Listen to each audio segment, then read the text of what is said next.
I hope guys आप जैसे भी हैं सेफ हैं। तो चलो हम शुरू करते हैं। हर हॉस्टल की एक अपनी कहानी होती है, किसी में दोस्ती की और किसी में मस्ती की और किसी में मौत की।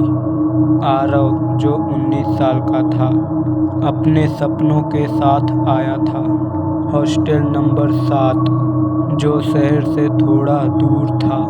एक पुराने कॉलेज कैंपस में था। दीवारों पर सीलन थी और रात को गलियों में हल्की फुसफुसाहट सुनाई देती थी, पर आरव ने कभी ध्यान नहीं दिया। उसे हॉस्टल में एक कमरा मिला, रूम नंबर 104, जहां पहले कोई नहीं रहना चाहता था। कहा जाता था उस कमरे से किसी की अक्सर रोने की आवाज़ आती है।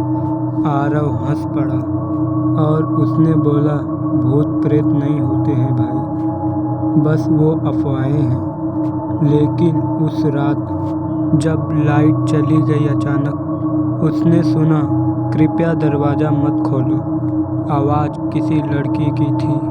अगले दिन ये बात आरव ने अपने रूम पार्टनर सुमित को बताई। सुमित मुस्कुराया और बोला, भाई तू यहाँ नया है, ये हॉस्टल थोड़ा अजीब है, तुझे आदत पड़ जाएगी। पर रात को 2:30 बजे दरवाज़ा अपने आप खुल गया। कमरे में ठंडी हवा आई और पंखा अपने आप चलने लगा, जबकि लाइट जा चुकी थी। शीशे में आरव को एक लड़की की परछाई दिखी, बाल पूरी तरह भीगे हुए और चेहरा धुंधला। वो कुछ कह रही थी, कृपया मुझे वहाँ मत भेजो। आरव चीख पड़ा, लाइट ब्लिंक हुई और सब गायब हो गया। अगले दिन वार्डन ने बताया, 3 साल पहले एक लड़की ने यहाँ पर सुसाइड की थी, रूम नंबर 104 में। नाम था नेहा मेहरा। वो कॉलेज की टॉपर थी, लेकिन एक रात वो कॉलेज के टंकी में डूब गई।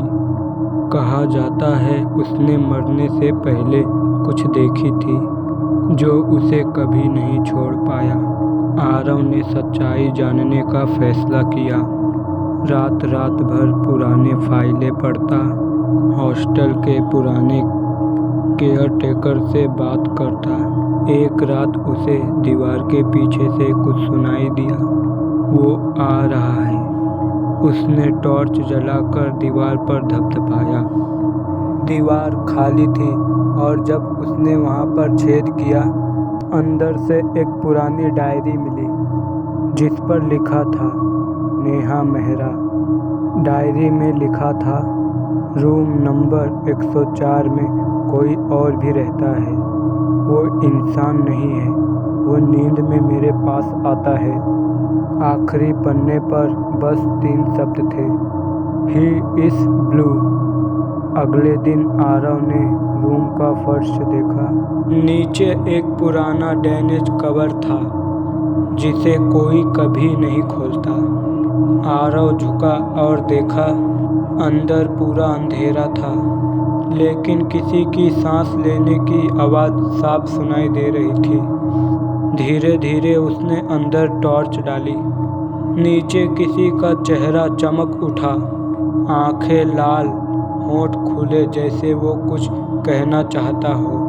वो चीखते हुए पीछे गिर पड़ा। सुमित भागकर अंदर आया।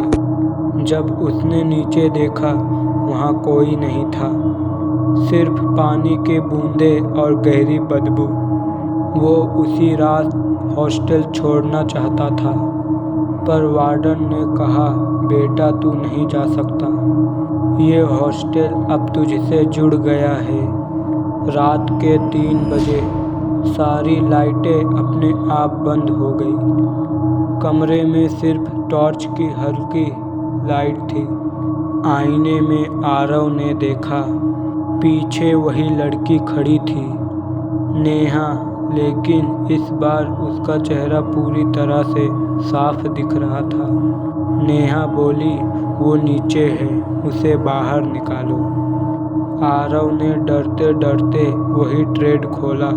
अंदर से एक हाथ निकला और आरव को पकड़ के खींचने लगा।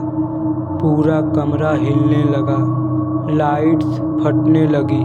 सुमित दरवाज़ा तोड़कर भाग गया, लेकिन आरव कभी नहीं मिला। सुबह कमरे में सिर्फ उसका मोबाइल मिला, जो रिकॉर्ड कर रहा था। आखिरी आवाज़ थी, ही इज़ हियर ब्लूमी।